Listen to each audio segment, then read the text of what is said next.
We were talking with this young woman at the University of Florida campus using this very powerful evangelistic tool.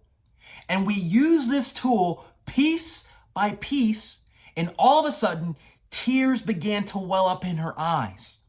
And she says, I can't stop sinning because it feels so good. And what this powerful tool did was that it broke up her lack of interest in the gospel. When we first started talking to her, she revealed herself as an agnostic, but then she became very concerned about her salvation, and the way was paid for us to share the gospel of God's mercy with her. In this video, I want to talk about the most powerful tool that we have in evangelism as Christians to use. Because now, in our current world, we have so many ideas, so many false religions, so many cults, so much criticism against the Bible and against Christianity in order to silence our gospel witness. But it doesn't have to be that way because God has provided something powerful for us to use. And in this video, I want to talk about that. I'm Samuel, and I'm with Truth and Reason Ministry, and thank you for watching this video. So what's this tool? Many of you watching this video already know what it is. It's the 10 Commandments. It's the law of God. And the Apostle Paul in Romans chapter 7, verse 7, talked about the work of the law in his life. Now, what's very impressive about this is that Paul is a fierce, or was a fierce persecutor of the Christian church in its early days. And he exposed himself to the law of God. I mean, this guy ate, drank, and slept God's law. And in Romans 7:7, he says, what shall we say then? Is the law sin? May it never be. On the contrary, I would not have come to know sin except through the law. For I would not have known about coveting if the law had not said, you shall not covet. And then Paul goes on to explain in that chapter how the law brought about death within his members. It showed that what he was doing was bringing death into his life and that he was guilty of breaking God's law. And that culminated into his knowledge that he needed God's mercy.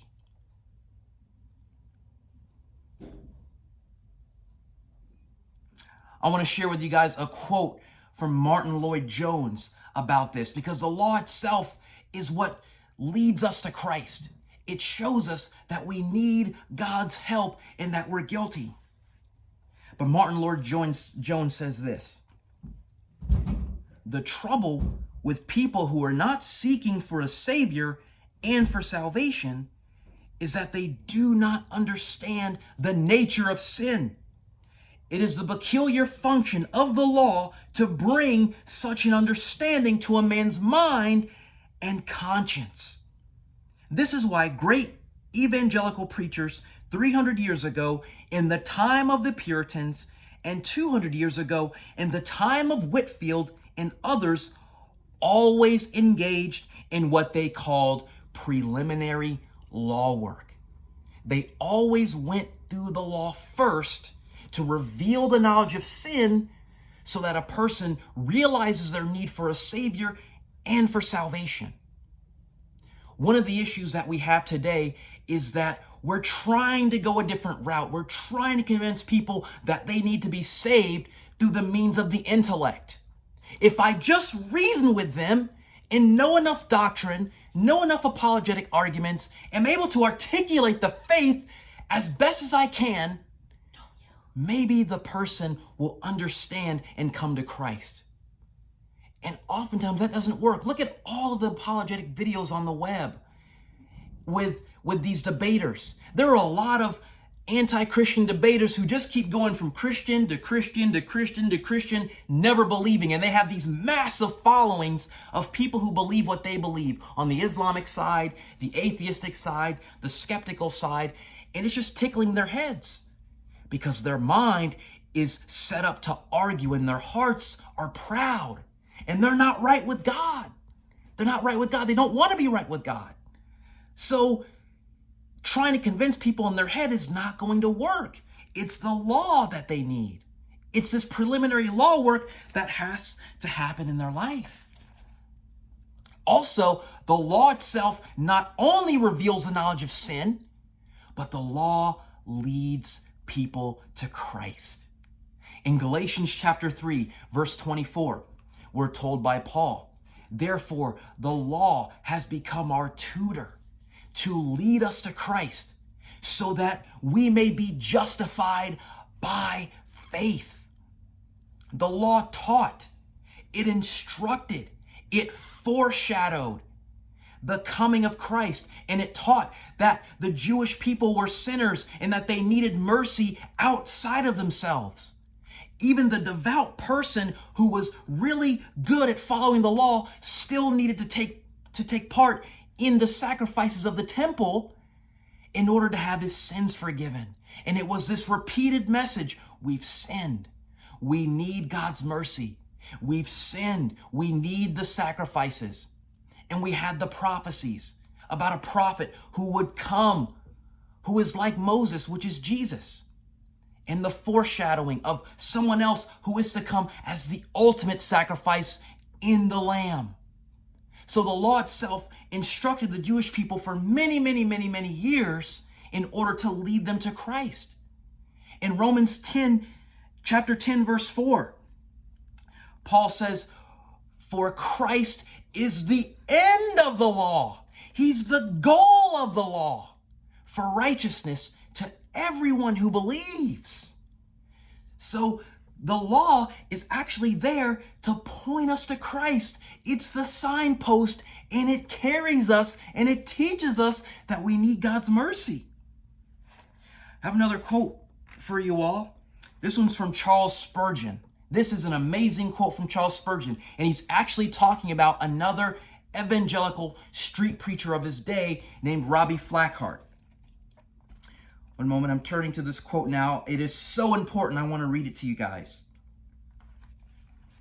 Charles Spurgeon says, Robbie Flackhart, when he preached in the streets of Edinburgh, used to say, you must preach the law, for the gospel is a silken thread, and you cannot get it into the hearts of men unless you have made a way for it with a sharp needle. Did you catch that? I'll say that again. You must preach the law, for the gospel is a silken thread, and you cannot get it into the hearts of men unless you have made a way for it with a sharp needle. What's the sharp needle? Well, what is the topic of this video? The sharp needle of the law will pull the silken thread of the gospel after it. Right? So the law goes first so that the gospel can follow behind it, so that a person knows that they need God's mercy. And I want to close it with this. Years ago, I was out doing some evangelism right before a Florida Gator football game. A group of us used to go out around the stadiums. We would hand out tracts. We would witness to people. And sometimes we had some very fascinating conversations. And I remember approaching this young man and taking him through the 10 Commandments. Have you ever lied? Have you ever stolen? Have you ever looked with lust? Have you ever been greedy or angry? Have you ever been covetous? And I just took him through the law and the spirit of the law. And the guy, all of a sudden, his eyes lit up like saucers when I got to the gospel. And he's like, that's why Christ hung on the cross. I mean, his eyes were so wide because it clicked. The law makes the gospel click in a person's mind so that they understand their need. And a lot of what we're doing is we're omitting it. We're omitting it. We're trying to reason with people who aren't ready. That needle hasn't gone through yet, and we're trying to interject the gospel through a hard surface or through a surface without any pores. And before we argue and reason with people who are just very set against God, we've got to cut them. Cut them with the law first. Thank you for watching this video. And keep watching. If you like this video, subscribe, like the page of Truth and Reason Ministry, and I hope you all have a great day. Bye-bye.